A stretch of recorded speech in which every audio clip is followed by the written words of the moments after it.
chapter 29. A Psalm of David. Ascribe unto the Lord, O you sons of might. Ascribe unto the Lord glory and strength. Ascribe unto the Lord the glory due unto his name. Worship the Lord in the beauty of holiness. The voice of the Lord is upon the waters. The God of glory thunders, even the Lord upon many waters.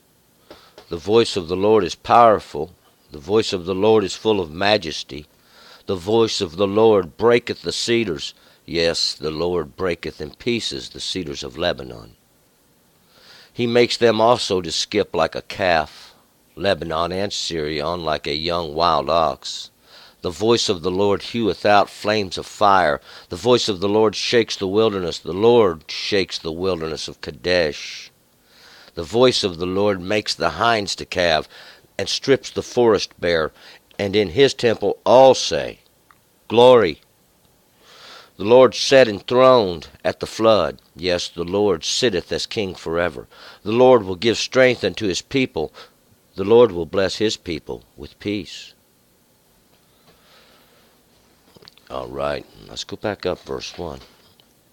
A psalm of David, a song of David. David is the beloved one. And we're going to pick it up in verse 1. Ascribe unto the Lord, O you sons of might. Ascribe unto the Lord glory and strength. Ascribe unto the Lord, or account these matters to the Lord. Relate this to God. To give. The King James Version says give here. But it's got a little more. It's not just like we give. The word is Yahab. And it's not like we just give somebody something, or it's to ascribe, to relate these things. When we think about God, we should relate in this understanding glory and strength. And glory is kabod. And what it is like your fame, your honor. This is you're known by your great abundance or riches, honor, splendor. It's kind of like fame, this great wealth of fame even. We should relate these things to God. You sons of might. Man, this word might here is El. And it really is kind of like you sons of the mighty. And because God is the mighty one. And we, the strong ones. 2. Ascribe unto the Lord the glory due unto his name. Worship the Lord in the beauty of holiness. Ascribe, once again, these things unto God, this glory, this great fame that's due to his name. His name is his Shem, and that which makes him known, that is that if we say his name, it brings this to our mind. That's why we don't speak the name of God, because it is his image, and we can't make an image of God or call that image into mind. 3. The voice of the Lord is upon the waters. The God of glory thunders, even the Lord upon many waters. But this voice of the Lord is upon the waters, or the sound. This word voice here is kol, and what that is this. It's the voice or this sound, the noise that's made, and it means in a loud sense. We can hear it clearly. More like it's what it means. It's this that we hear. It's upon these waters. And once again, these waters are understandings, and we can hear the sound, even the warnings of God upon the waters. These waters, and just like when you sit by a stream, the water has a sound as it runs over the rocks, as it runs, and that's the understanding running over the law, these rocks. And this is the sound we hear coming from the waters, or the understanding. Because, see, that's God's word. That's God's voice. The voice is the word. God of glory thunders, even the Lord upon many waters. The glory of God thunders, and this thunder is the sound we hear after the lightning goes forth. See, the judgment went forth, wham, and that was the sound of the understanding going over the rocks of water. And then we hear the thunder, and that thunder is the voice. It declares God and the reason of the judgment. For the voice of the Lord is powerful. The voice of the Lord is full of majesty. The sound of God, the sound of the Lord's voice going forth, of His word, is powerful, because God sits in the judgment seat, and when God speaks loudly in this, we hear. We'll find God seeks rest. He wishes all to be still, to listen to the sound, and we're going to find out the sound is the law going forth. 5. The voice of the Lord breaks the cedars. Yes, the Lord breaks in pieces the cedars of Lebanon. But this voice, the sound of the law going forth, this word going forth, it breaks the cedars. And to break these cedars, the cedar is a evergreen tree, and this is a eretz, and what that is, it's a cedar tree. And we all know what a cedar tree is. It's an evergreen tree, and it comes from to be a word that it means to be firm, eretz, and it's kind of to be strong, and because it's an evergreen, it stays green year round. See, and it's made firm, and the fact that they used to plant these beside these groves or these evergreens have a special meaning both way. But these things that are evergreen, I think they're going to last, to be firm, made forever. We'll find out. The voice of God breaks it, hews them. He breaks the cedars, and this word breaks is shabar, and it means to break into pieces, rend violently, to crush, and to be basically ground into dust. And yes, he does break the cedars of Lebanon. Lebanon is that place made white. And Lebanon stands for this place of purity, this place of whiteness, this place that was purified. 6.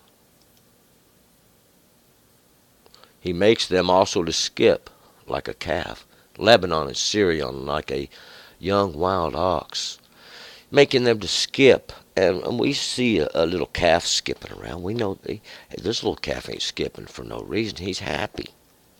And this is what he does to Lebanon and Syrian. Lebanon, once again, is that place that was made white, to make it white, to be made white, be made to be purified. And Syrian means this. If we look this word up, it'll say breastplate. And we go on back, it'll be body armor. But if we go on back to the root, we're going to find it as shara. And that's kind of this sense of being freed, to give some kind of protection. And this that was turned loose even. And that's why it's skipping. It's rejoicing, it's happy because it's been freed. Like a little young ox, wild ox. And a wild ox is any of these things that I believe King James Version says unicorn here. Yes, the King James Version says this young unicorn. But what this word is ra'im. We've heard this word for us. These young ones that exalt themselves, they're happy, they're kicking around, they're filling their oats, you might say, feeling good. These young calves.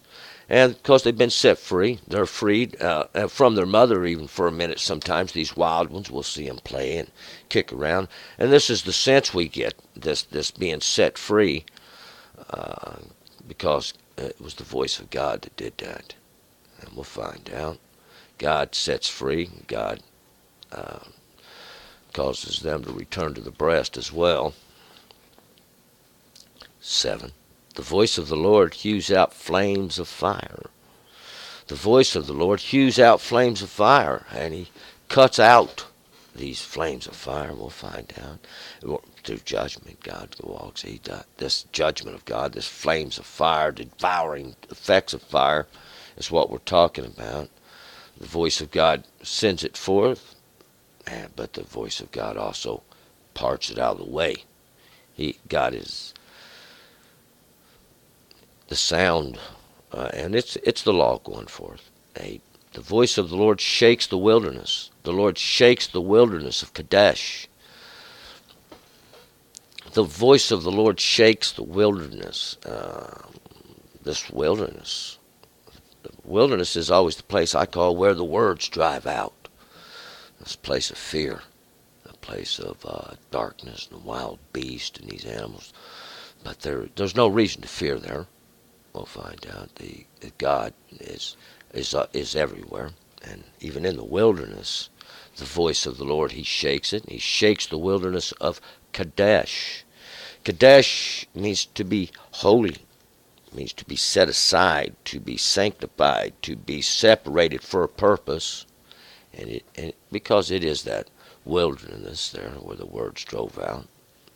And this is from a long time ago. 9.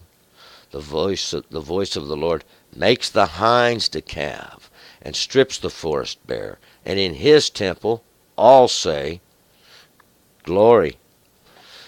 And it's the voice of the Lord, or the sound of the voice of God going forth. That's the law. And it does make the hinds to calve, and strips the forest bare. And we see this forest stripped bare in the fall. See, when the hinds to calve, that's a season as well. And that's what it means. The voice of the Lord appoints the seasons. See, it's God's word that does these things.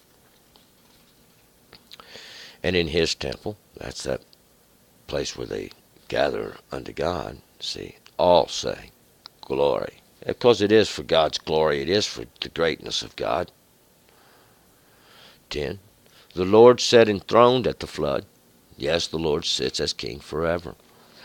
The Lord sat enthroned at the flood. And this flood, we can look at this flood like it was the flood of Noah. It doesn't matter. But this flood actually that we're talking about is the flood of understandings that come over all the world. These understandings of men, they wash away and they sweep away. And these are the floods that we're talking about. And the ark we're talking about is that covenant that God give you to protect you in these floods.